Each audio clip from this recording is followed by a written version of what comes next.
Hello and welcome to Patrick Come Lately Talk Radio. This is Stefan, your host, British by birth, American by choice. The Founding Fathers crafted some remarkable documents that led to the creation of a great country founded on liberty and self-reliance. I have lived in the Euro-socialist nightmare, and I'm doing what I can to return this country to the vision that the Founding Fathers gave us.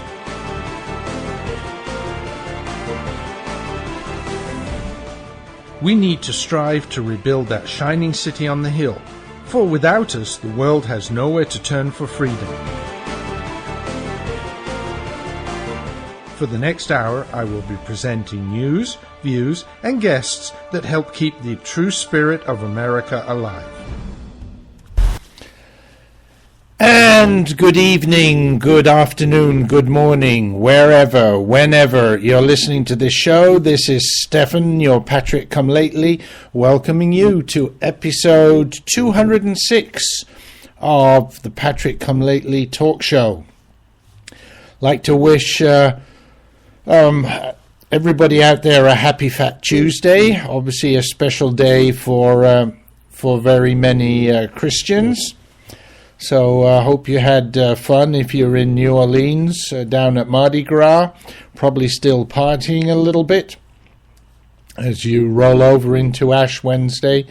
Other countries around the world also celebrate Mardi Gras. Of course, the big carnival down in Brazil is well known, but Germany also has some pretty big parties around about this time. Of course, theirs are already over. They're well into Ash Wednesday by now.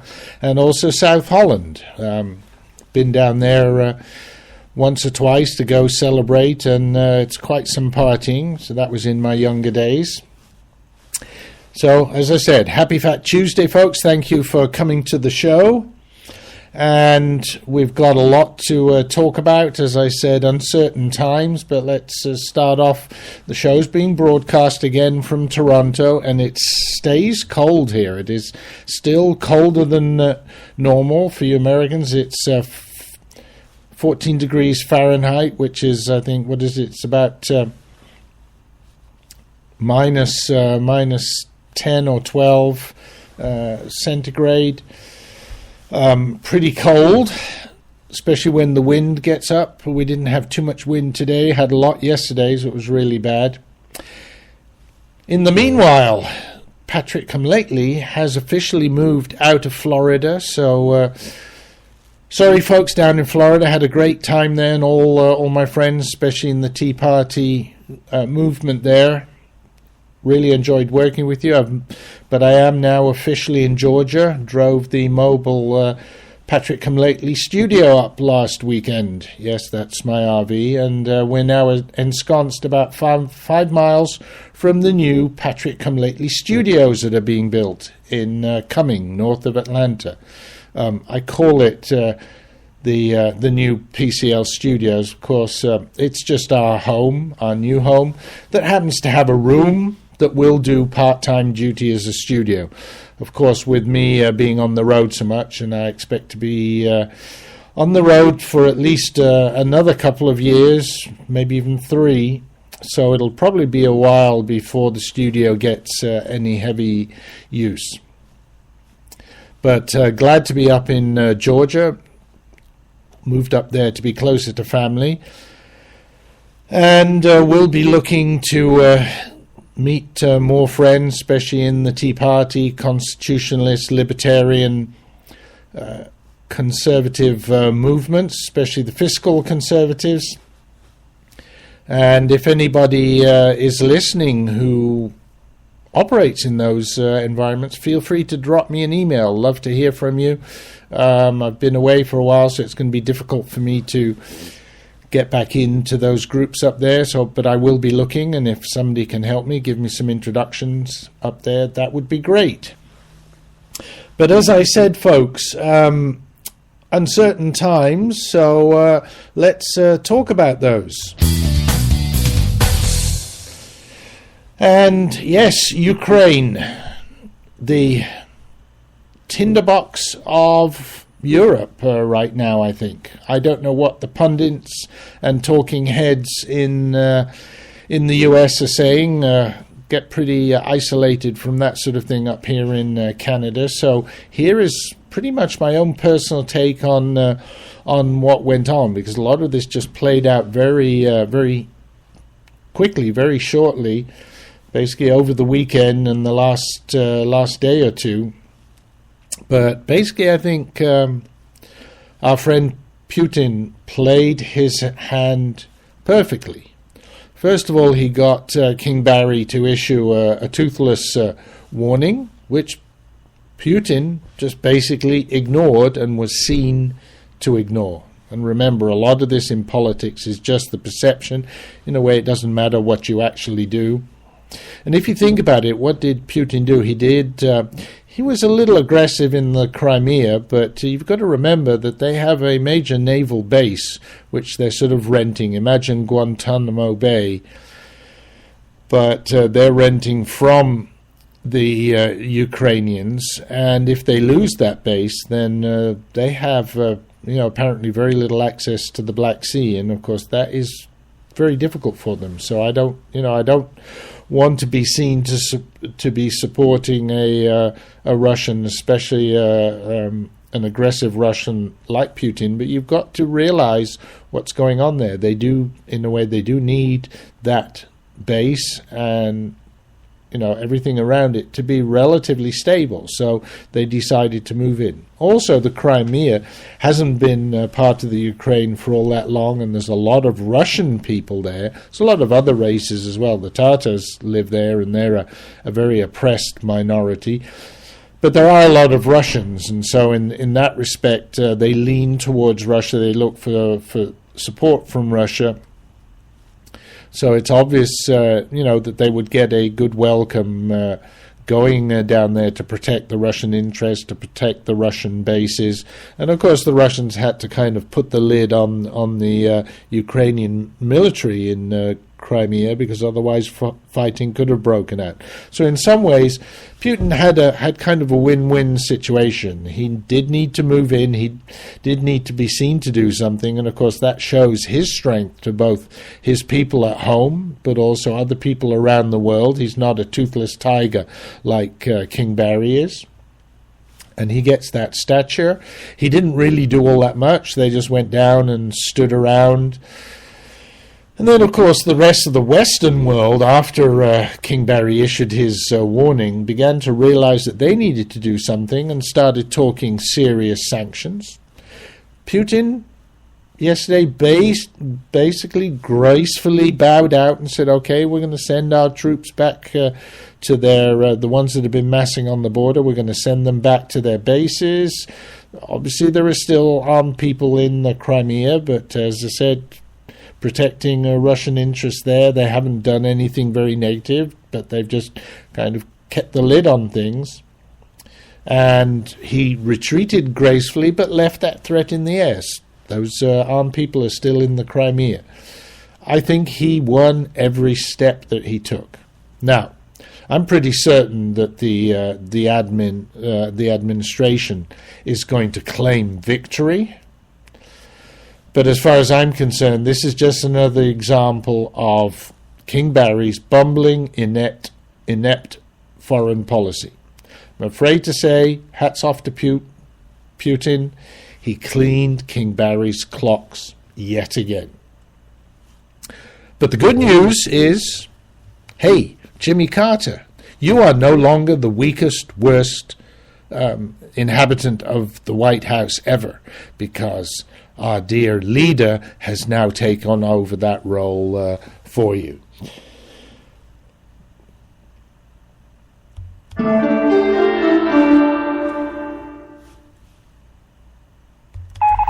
And folks, this just in. Another day, another delay. That's right, another day, another delay. This is a slogan that I introduced a couple of shows ago, and I thought it'd be a one-time thing. But guess what? It is a slogan, and it's repeatable. There are rumors pretty solid rumors that the Obama administration is going to announce another major delay in implementing the Unaffordable Care Act. And why are they doing that? To ease election pressure on the Democrats. And this is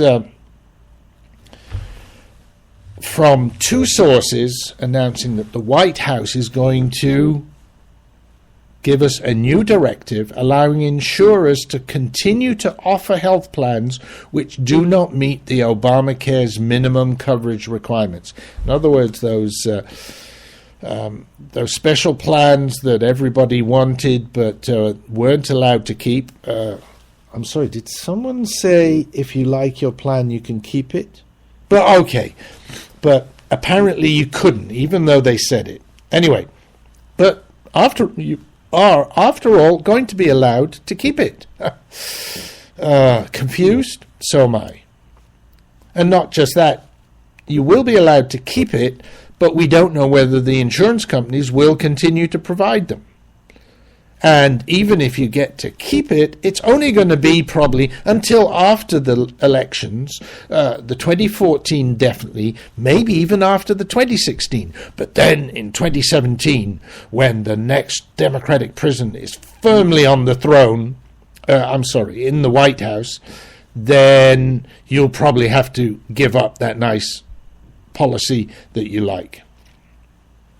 The reason that they're probably going to put this delay, and like I said, it's not certain yet, but very, very strong rumors, is that the cancellations would have created a firestorm for Democratic candidates.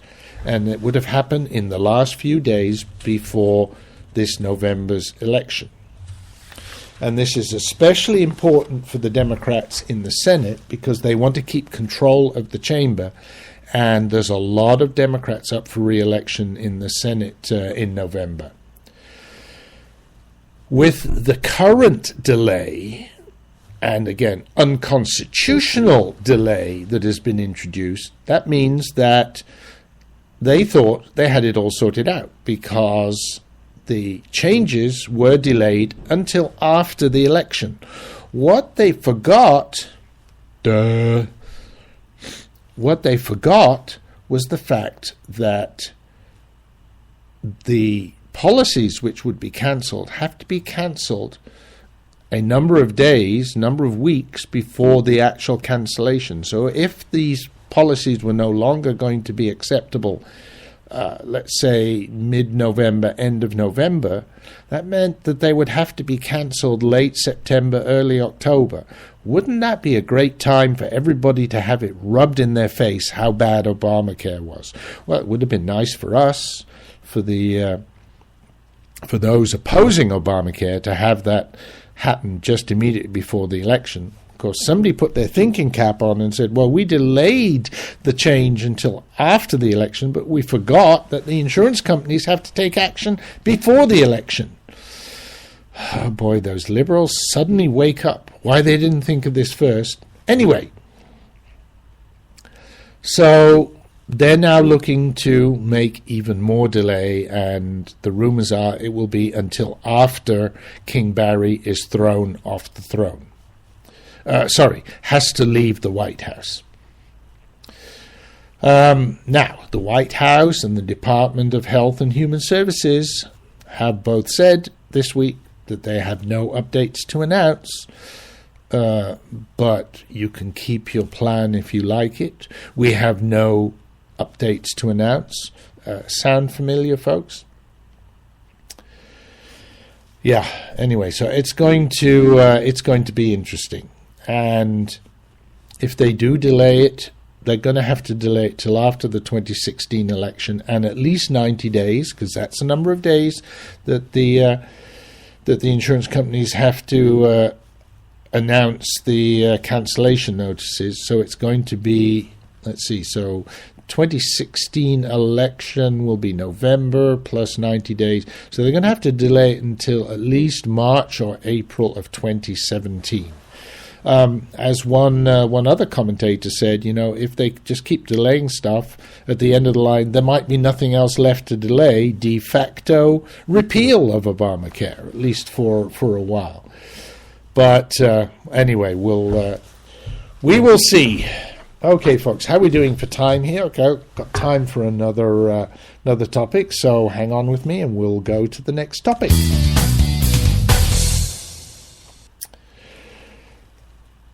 Okay, this one is a little different, and first of all, I'd like to thank all my regular listeners who tune in to the Red State Talk Radio Network to hear Patrick come lately. You are actually by far and away the biggest group of listeners, and I want to thank you for that. I really appreciate your support. However, I have some bad news for you. It's going to be difficult to listen to Patrick Come Lately via Red State Talk Radio Network in the future.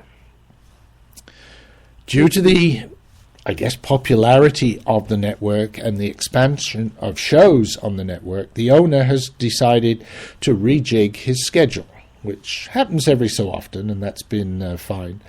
But he's notified those of us that produce only 1 or 2 hours of shows a week, that we are likely to go to a twice weekly rebroadcast on his network. Now, up to now, I've been lucky, and my hour every week has been rebroadcast 4 times a week on Red State Talk Radio, and that's why I was able to get quite a large number of listeners through that network. Now that number's going to be halved.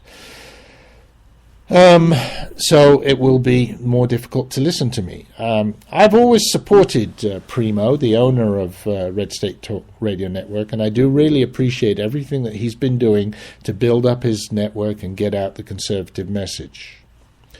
But I am a little disappointed that he's taking this step and reducing the exposure of the smaller shows. I've noticed over the last few months that the new shows have been adding have been much larger. They've been either daily shows happening on a regular basis, or they've been 3-hour-long shows, much like you get on all the normal network channels, to be honest. And I don't know for sure, but it seems maybe he's trying to emulate the regular networks in their format, which is... it's his network, it's his right to do what he likes. I have to say, though, that when I listen to Red State Talk Radio, it's because of the broad range of views and voices that can be heard. In other words, you weren't stuck with the same guy for 3 hours, and if you listened in on a different day, you weren't stuck listening to the same guy at the same time. If I want a regular daily host with a 3-hour show that I know when they're going to be broadcast, there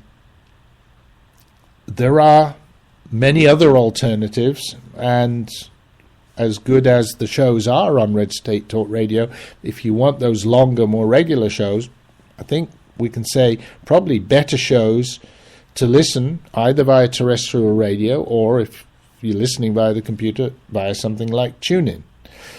So as I said, it is his prerogative but to make the change, but I do have a favor to ask of you, my listeners. If you agree with me and you think that Red State Talk Radio is better for having a more eclectic mix of shorter and different shows, please drop Primo an email.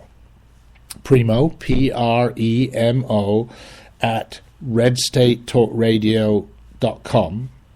Drop him an email. Be polite. Don't berate him, but just be polite and let him know that you prefer to have an alternative to the traditional sort of Beck, Limbaugh, Hannity, Savage, Ingram approach with a big block of a particular host on a regular basis.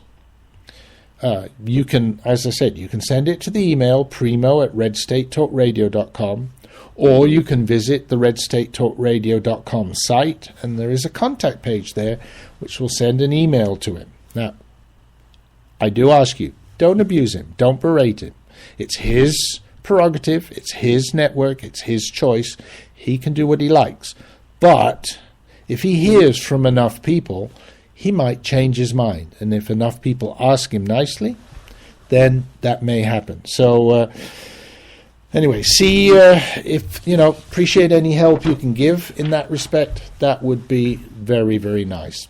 Okay, folks, it's time for the commercial break. I think I timed that just right. So stick with me through the break. I will be back after these messages. Are you at least 62 years old like me? Could you use an extra $50,000, $100,000 or more to live a better life? Then please consider the benefits a reverse mortgage can provide to you. With a reverse mortgage, you can have your mortgage payments stopped altogether and get equity out of your home to live on. And you can use the money to help you live a better life. How nice would that be, not to have a mortgage payment? Qualifying for a reverse mortgage is simple, since there are no income, asset, employment, or credit requirements. However, you must be 62 years or older, own your home outright, or have a very low balance on the mortgage, and be prepared to live in it throughout the rest of the loan. Call now for more information. 800-704-1662. 800-704-1662. 800-704-1662. That's 800-704-1662. I will never forget the day my son Jeremy told me he hated me and slammed the door in my face. I'm behavioral therapist Janet Lehman. Behavior problems can turn the child you love and your life into a nightmare.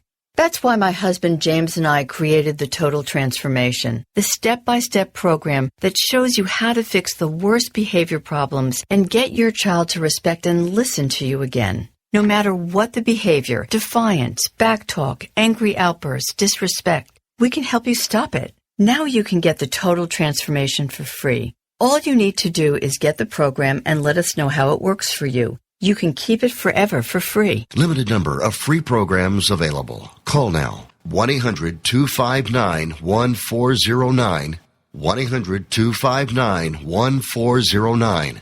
1-800-259-1409. That's 1-800-259-1409. This is Patrick Come Lately Talk Radio, coming to you live via the internet, via rebroadcast on WRSDB, the Red State Talk Radio Network, or from the recordings at archives.patrickcomelately.us. And thank you for sticking with me through that break. Want to say hi to Rex Reapy, my favorite author, who's in the chat room there. And by the way, anybody, if you're listening live, one of the disadvantages of the Spreaker site is that they don't actually tell me how many people are listening live. I can only find out after the show. I get a rough indication. So please, if you are listening live, go to the chat room. If you look, there's a little green balloon at the bottom of your screen. Go there, click on that, open up the chat room, and let me know that you're there. You can put comments and questions there. And of course, if you have comments and questions, you're not listening live or you don't want to go into the chat room, you can also reach me via email and send me your comments, because I do like to hear from folks as well. You can send your comments through this address. If you would like to comment on any of the topics discussed on the show, please email me via stephan@patrickcomelately.us or go to the show's website, www.patrickcomelately.us, and click on the contact button. You can also write your comments on the show's Facebook page. Just search in Facebook for The Patrick Come Lately Show. And just remember, I love to get those emails. I will answer you directly. I will answer you on the show if at all possible, but you will also get an email back from me. Okay, folks, next topic.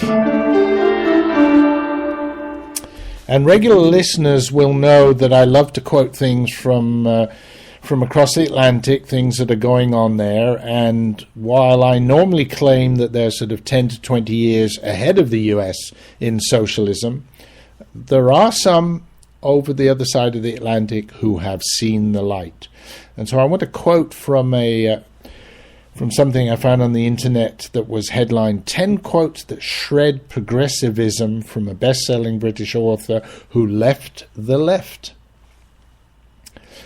And this is with a hat tip to theis.com, Glenn Beck's site, where they had some of this information.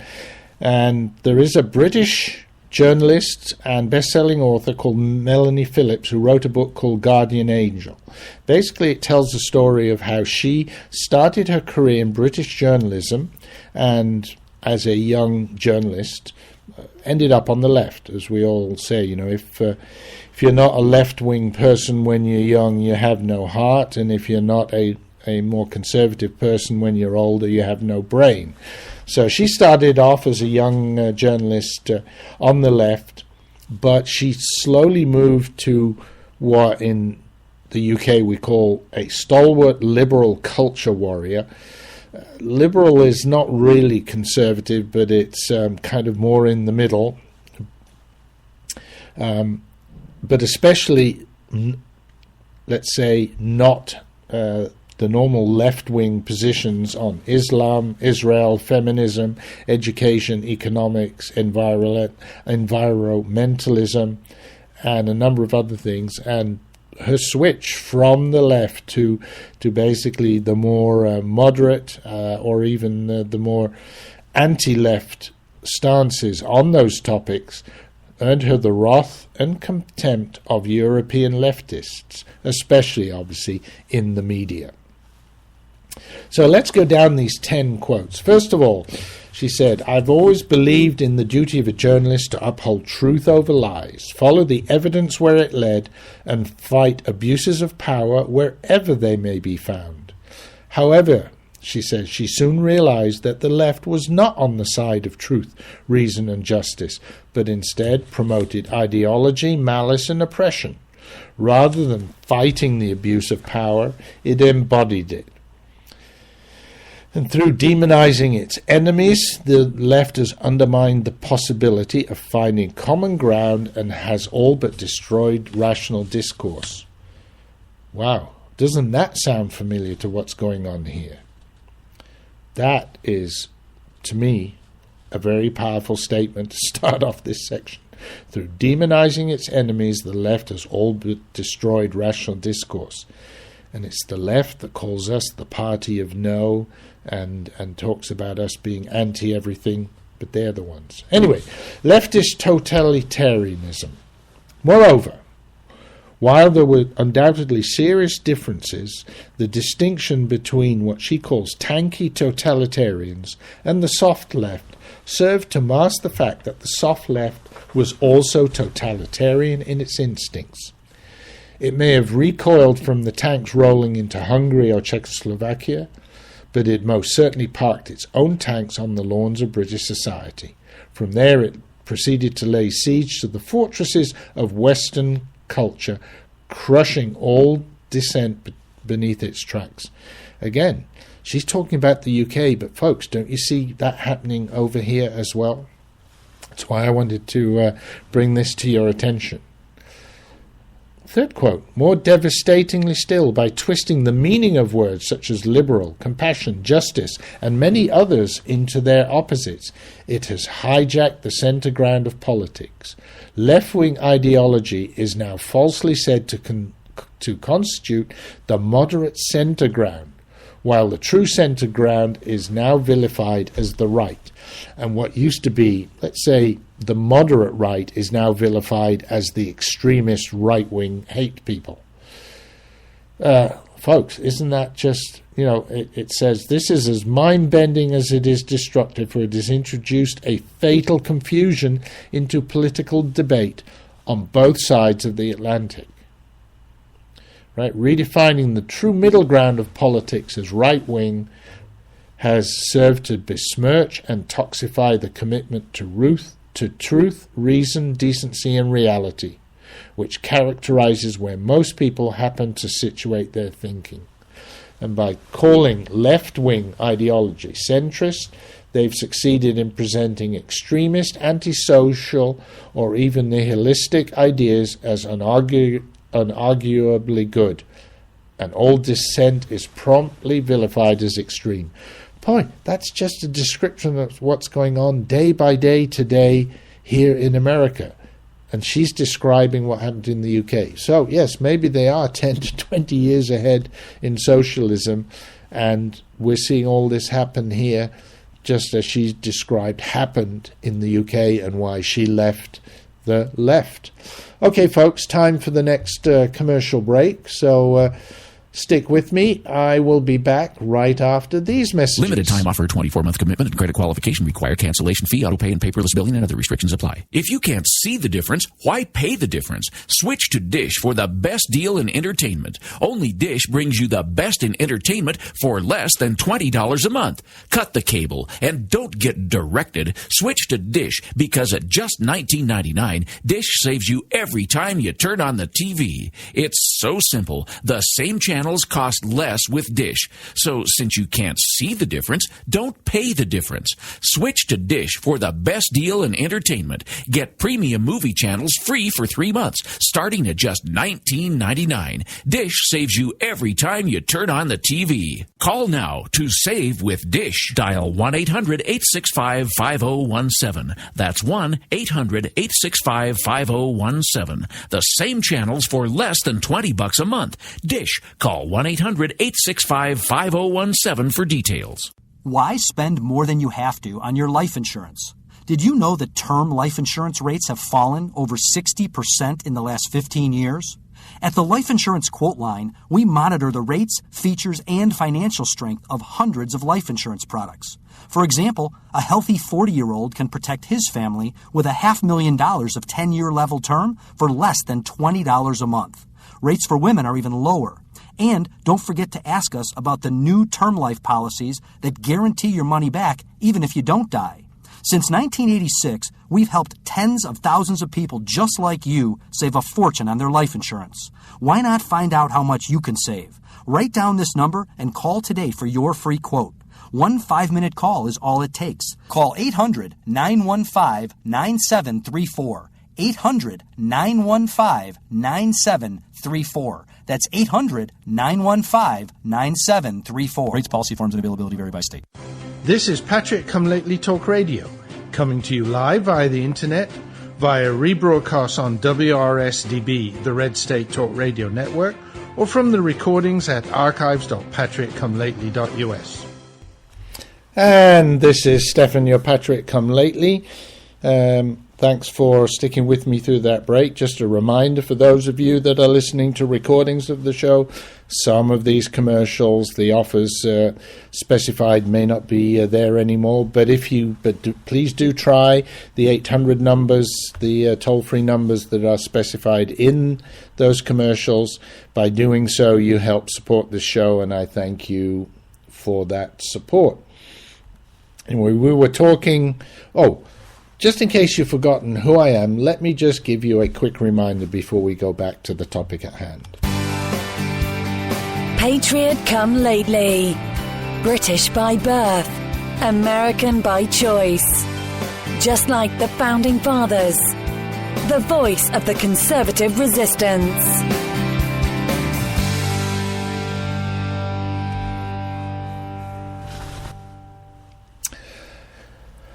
Okay, so yes, that's me, the voice of the conservative resistance, and hopefully come November we will move from being the resistance to being the mainstream again, and we can take back the Senate, hold the House, and perhaps even strengthen in the House, bring in some more Tea Party folks. I know there are elections going on in Texas. I think... is it Greg Abbott, the Republican there, got in with a huge majority on the primary for the next governor. Of course, he is competing with. He's going to compete now against Wendy Davis, who also got in with a fairly large majority, but not as large as his. So it'll be interesting to see what happens in the general election. Anyway, back to to Melanie Phillips, the writer who left the left in the UK. next quote is about the double standard and racism on the left. And she says, in a leader conference one day, I asked why The Guardian, and The Guardian is one of the highbrow left-wing, well, highbrow elitist left-wing newspapers in the UK, why The Guardian appeared to be pursuing a double standard in its coverage of the Middle East. Why did it afford next to no coverage of Arab atrocities against other Arabs, while devoting acres of space to attacking Israel for defending itself against terrorism? Well, there's a good description of what's going on. And she says one of the reasons that she decided to leave the left was because of the answer that she received that absolutely stunned her. They said, of course there's a double standard. How could there not be?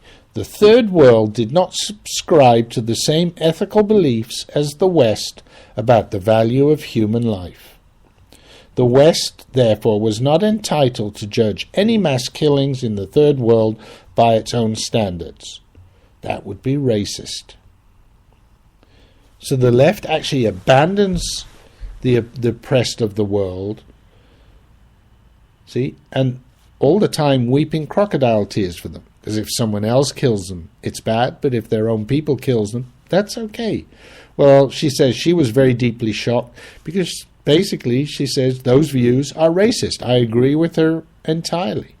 Right? They're in effect, they're saying that citizens of a third world country are not entitled to the same assumptions of human rights, life and liberty as those in the developed world. Isn't that exactly what that thing said? Yeah, I agree totally with that.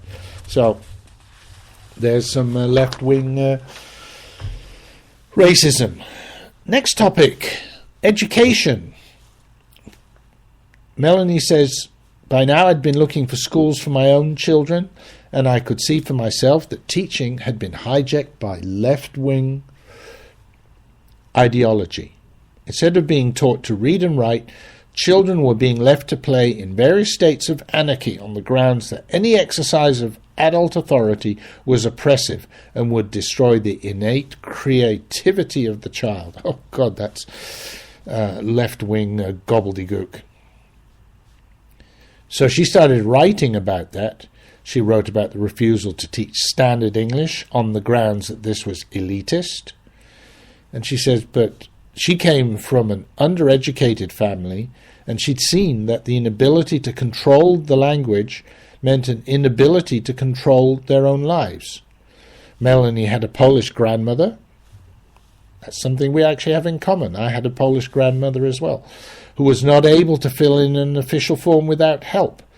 Her father didn't have the words to express complicated thoughts and would always lose out against those who looked down at him from their educated pedestal. See, that's another form of racism or oppression of a minority by refusing to educate people. But let's remember that the way the left look at it is they just want to have people that are there to toe the party line. So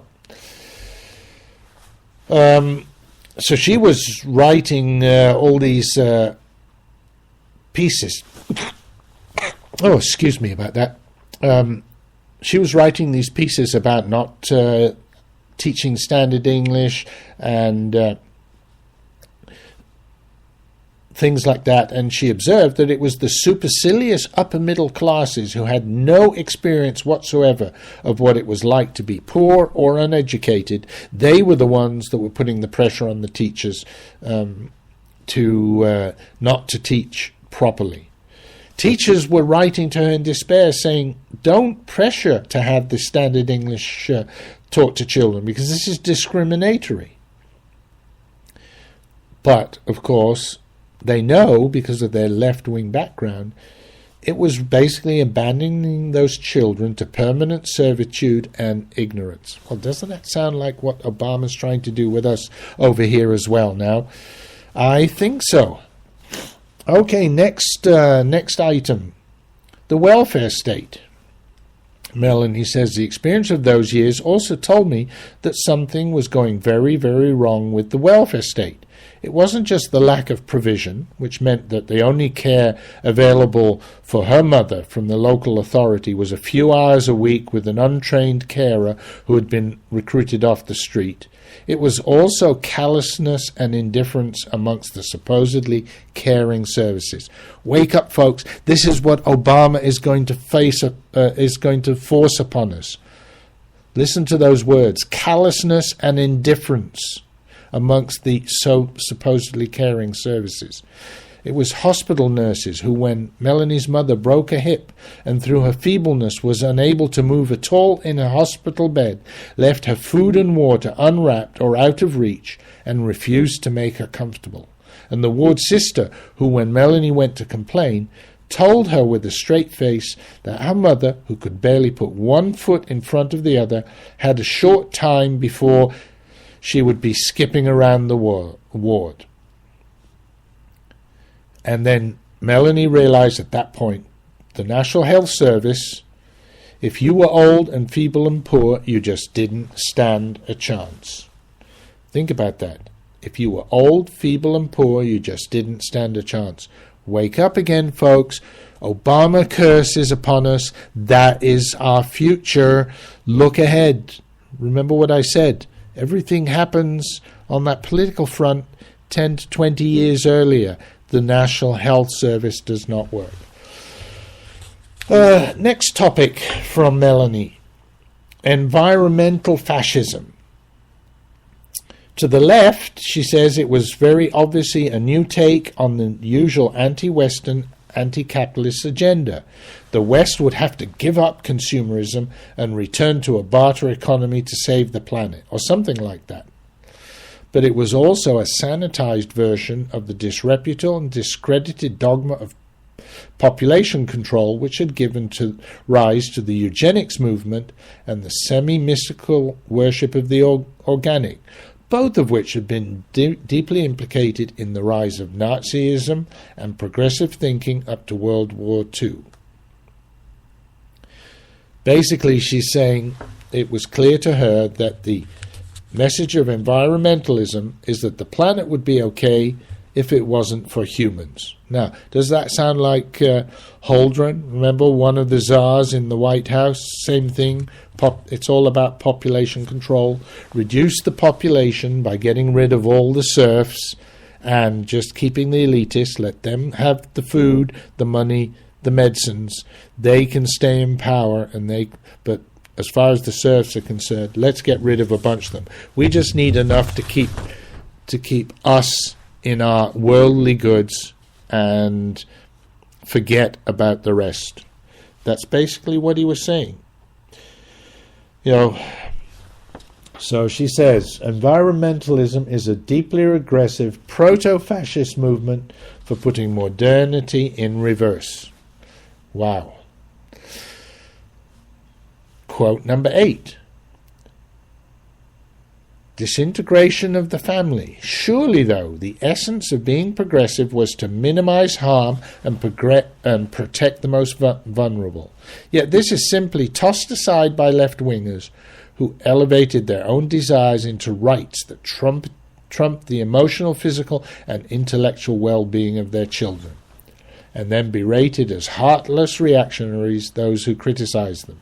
In other words, let's break up the family. Doesn't matter what the effect is on the children, but that's important for us because it's important for our power and our own desires. And she has a whole section on that. I'm not going to go through all of it because that's just so obvious. But I think here's one very important part from that particular part. She said, the destruction of the traditional family had as its real target destruction of biblical morality.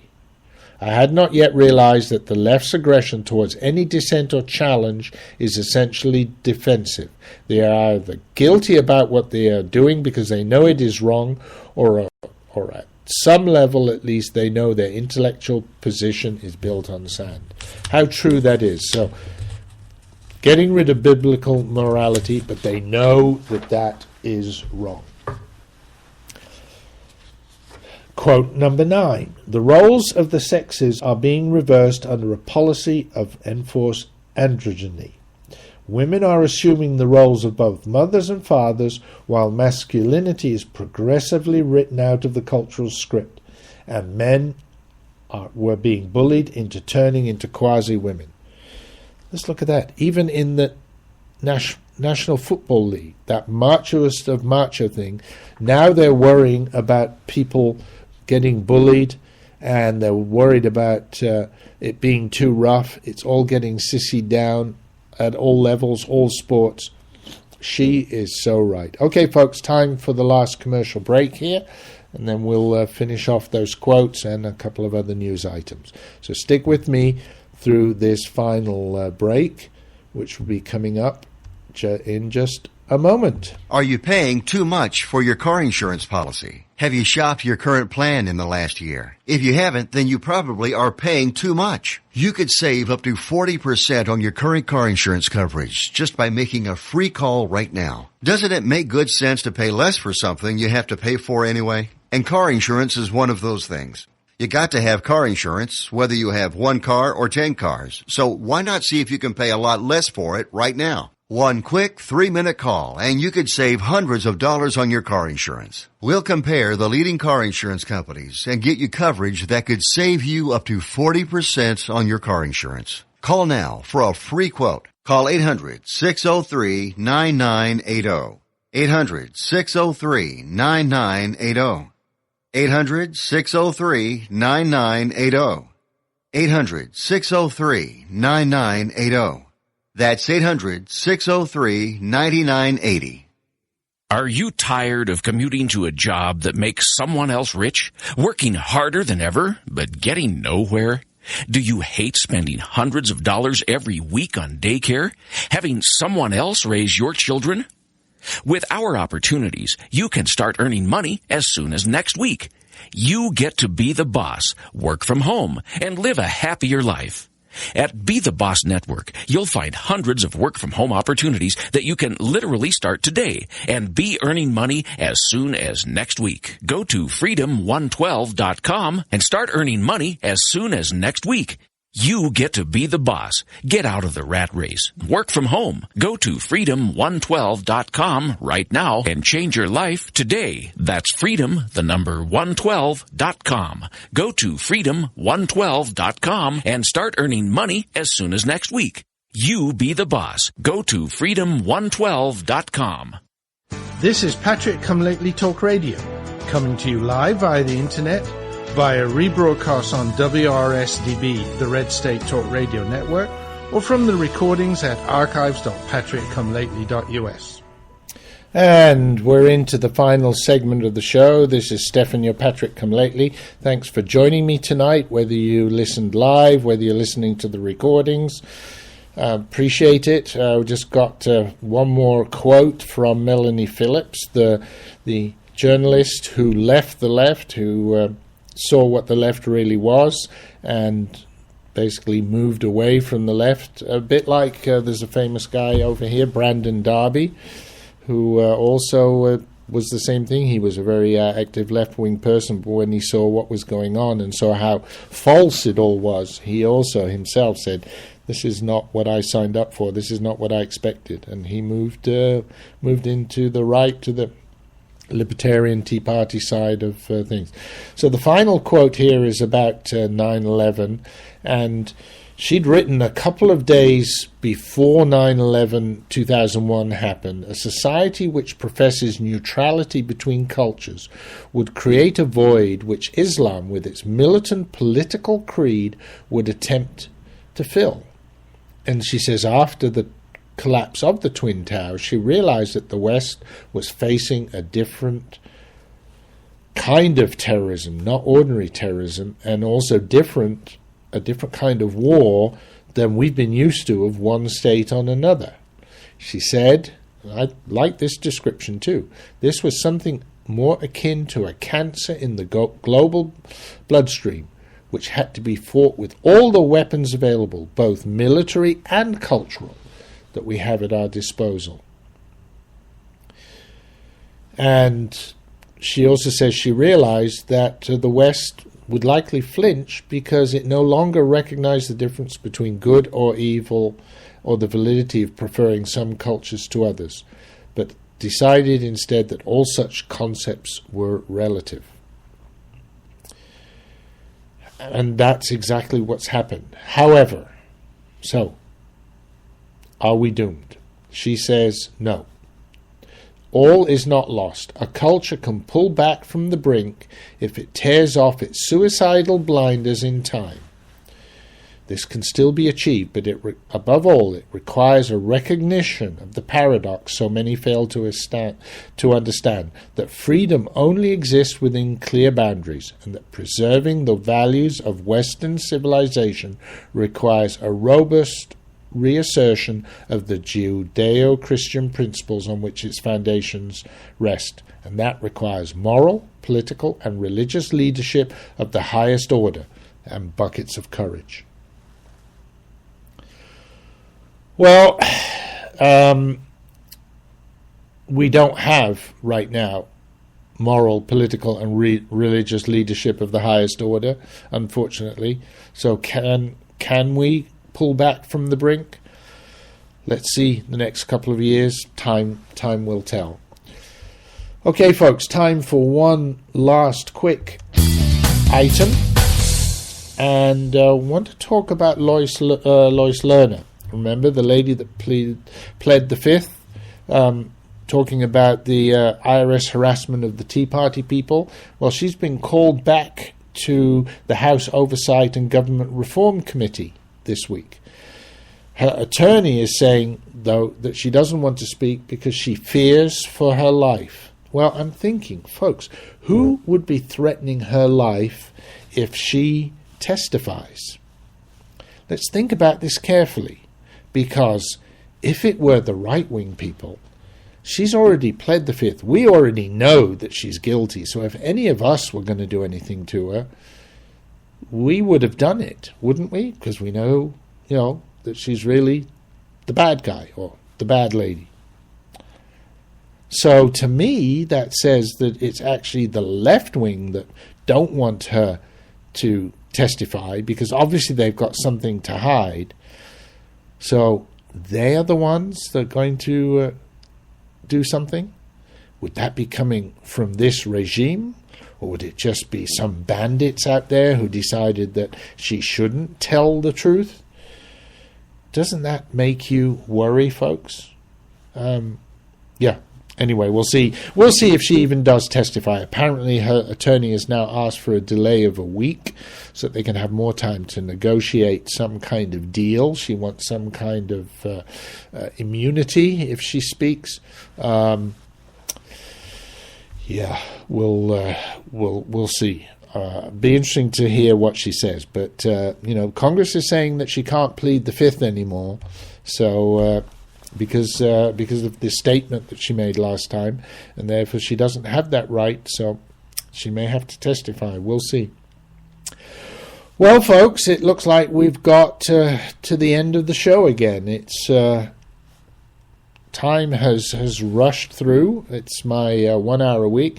Just a reminder, if you will, that if you have time, please go to your email, send an email to primo@redstatetalkradio.com and ask him to keep the 1 hour shows on more often, at least if you agree with that. I mean, I don't want to force you to do anything that you don't agree with, but if you do agree with having more variety, more eclectic shows on Red State Talk Radio Network, please email him. So, folks, it's time for me to end the show. I want to thank you for listening. Please join me again next week, same time, same station, same site. Good night, TTFN, everybody.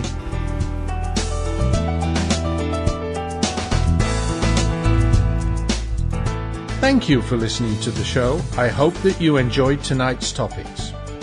Whether you listened live, to a recording, or to a rebroadcast, I appreciate the time you share with me. We need to spread the message of liberty far and wide, so please tell your friends and family about the show. Thank you for helping to keep the beacon of hope burning. This is Stefan, your Patrick Come Lately, signing off. God bless America, and remember, L3, long live liberty.